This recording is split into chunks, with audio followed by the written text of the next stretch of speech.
Please subscribe Tito Manny Vlog.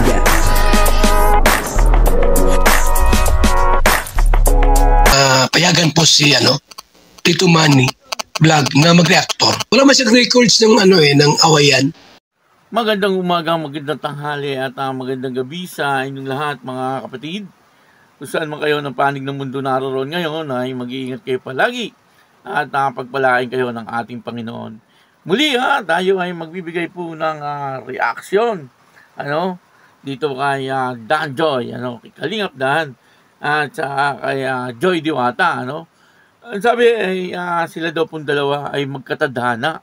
Pwedeng magkatadhana itong dalawang ito sapagkat nung una si Kalingap Dan ay may girlfriend yan. Alam ko may girlfriend yan at nung wala na po siyang girlfriend, napasabak na po siya sa love team.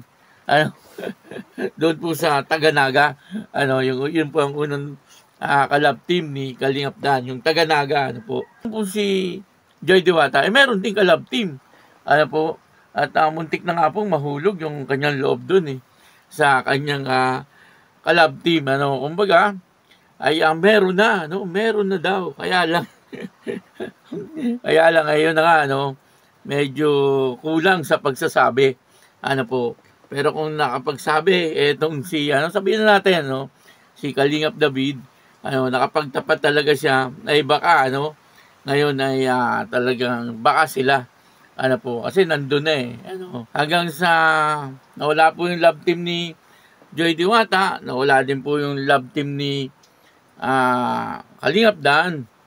Kaya ayun, bigla pong silang dalawa ang naging magka-love team. Wala daw po sa plano yun. Yun daw po ay request ng mga viewers na silang dalawa ang gawing love team at sinubukan naman ni Kalingap Rab.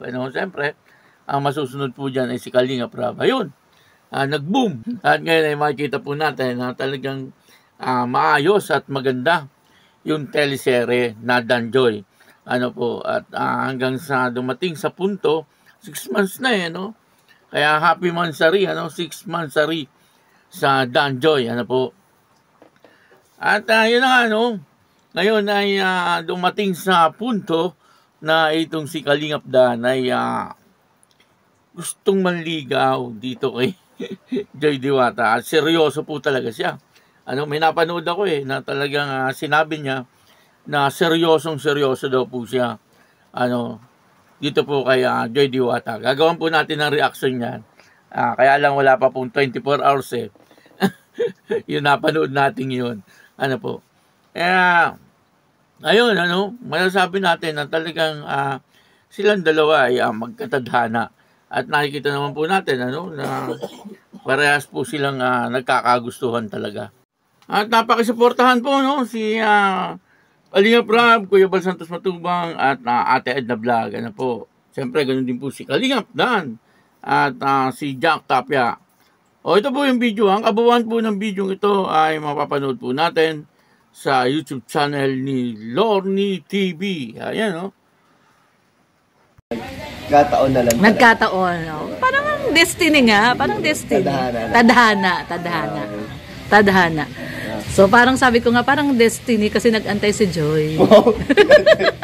Kasi nung wala na kayo ni Mel, tsaka nagkaroon ng Dan Joy. Baka nagkataon na lang. Nagkataon, Parang destiny nga. Parang destiny.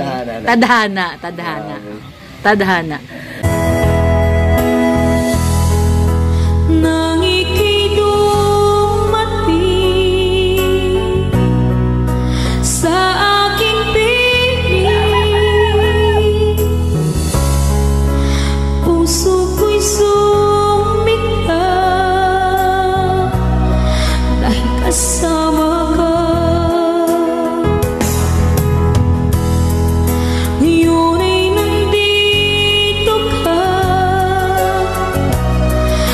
Sobra